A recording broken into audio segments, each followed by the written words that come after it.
Lobo fans. Welcome back inside the Lobo Lounge. I'm your host, Robert Portnoy, with the men's golf coach at UNM, Glen Millican. Coach Millican, how are you doing? I'm doing good. How are you doing today, Robert? You know what? I'm doing okay, and I'm impressed with the office that you're sitting in there with a bunch of plaques on the back wall. Where are you today? I'm in my office. Behind me is a reminder of all of our All-American scholars, guys that have done well in the classroom and on the course. So each year our Golf Coaches Association recognizes people with certain GPAs and certain stroke average and certain participation in your team schedule. So I've had a lot of guys do some good things. So it's nice to see that in my office every day. And you've got a pretty good view out the window there? Excellent view. I'm sure that my view rivals anybody else on campus. So I'm looking at either the ninth green or the first tee, whichever one people are playing. So it's pretty nice, and the entire west side. It's a pretty good view.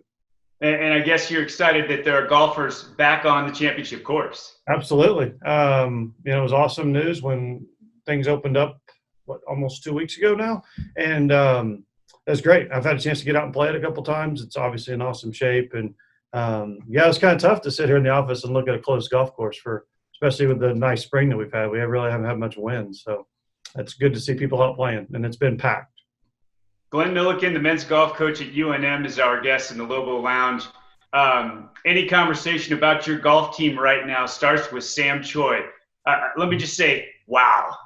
Yeah, great year by Sam, and he finished the year ranked 30th in the country, was selected as his third team All-American, got his first win in our second event in the spring, and really just played a great season from start to finish, and was definitely our horse, and we rode him this year for sure.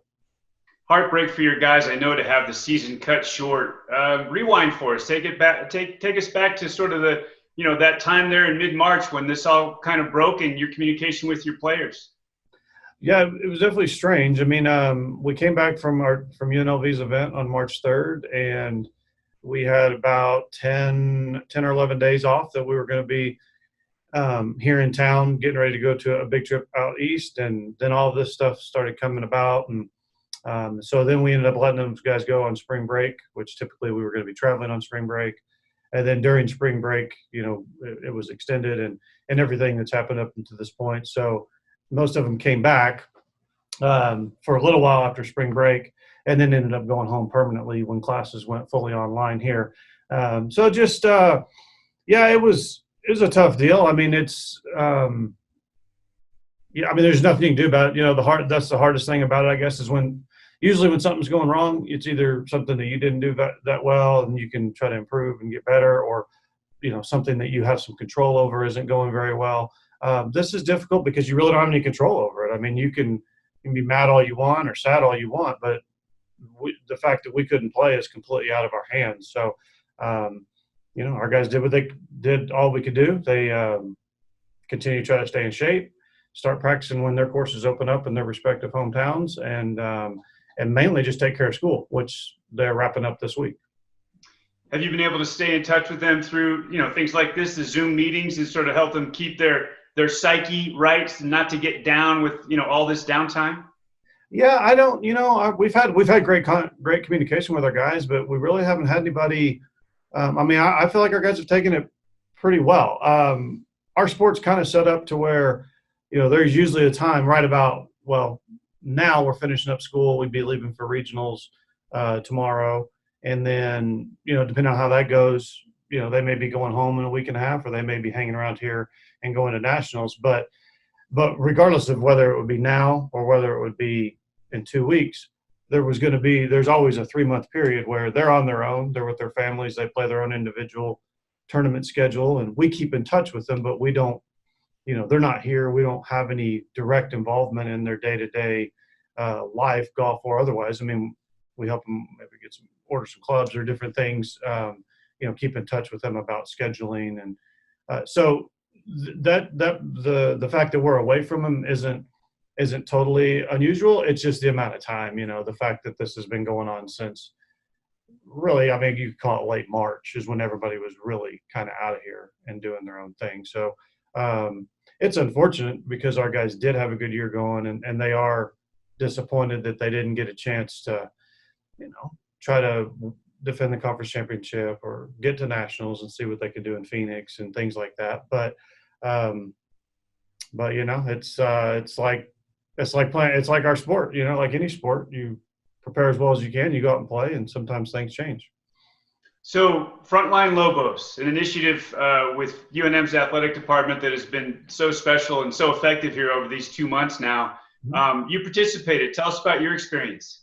Yeah, it was great. I got a chance to meet some of the staff out at Rust Presbyterian Hospital, and then we had Wex and Two Boys Donuts supply some food. So it was nice to kind of get everybody together, get UNM, Rust, and then some of our great restaurant partners all together at one time, just to, you know, even just sit and chat for 10 minutes and just kind of get thoughts on how things are going from each person. And it was great. It's a great program that all the people have put together. And I just think it shows everybody working together, even when things are a little different. And a great way to say thank you to them for their hard work and putting themselves in danger at this time, because it is definitely a crisis that we're in. You know, we don't get a lot of positives right now as there are no athletics. So let's finish with this. We just got about a minute left.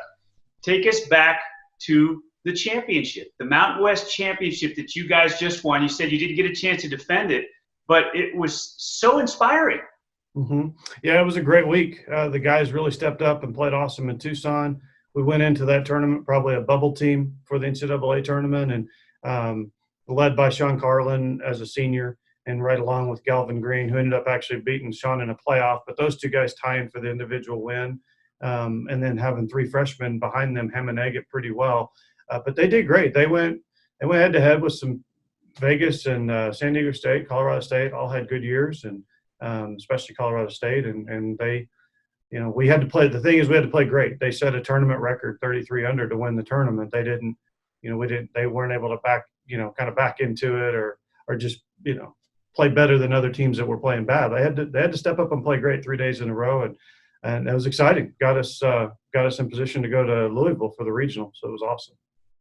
Coach Millican, we hope that you and your family stay safe and healthy, continue to, and thank you so much for being in the Lobo Lounge. I hope you get your student athletes back here in Albuquerque at some point soon and getting ready for next season. And thanks a lot for being with us. Absolutely. Thanks for having me on. You guys have a good day. Glen Millican, the men's golf coach at the University of New Mexico. That'll do it for us for this edition of the Lobo Lounge. Till next time, so long, everybody, and go Lobos.